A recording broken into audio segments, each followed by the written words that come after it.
coin cutter.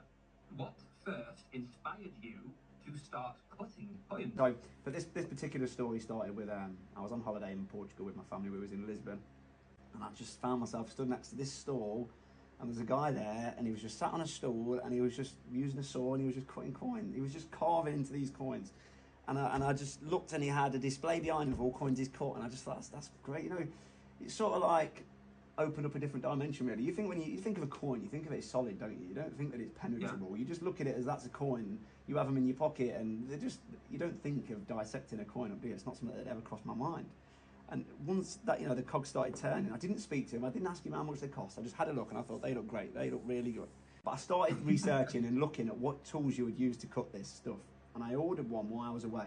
And I've got this all together, and I've done some research on the internet, but it's very limited. Like, there's not a lot of information out there at all. So I'd got that. I thought, right, look, let's try on a 2p. You know, put a 2p on the edge of the table, and trying to pin it down with my fingers. And the amount of just snap the blade, snap the blade, snap the blade. All I was trying to do was cut in a straight line.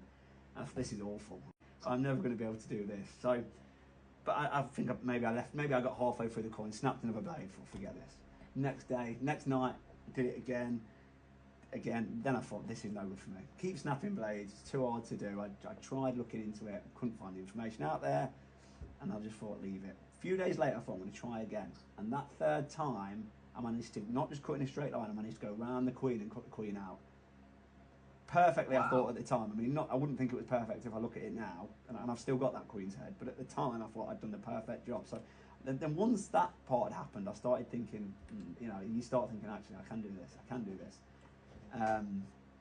Practice makes perfect, right? Yeah, and that is it really. It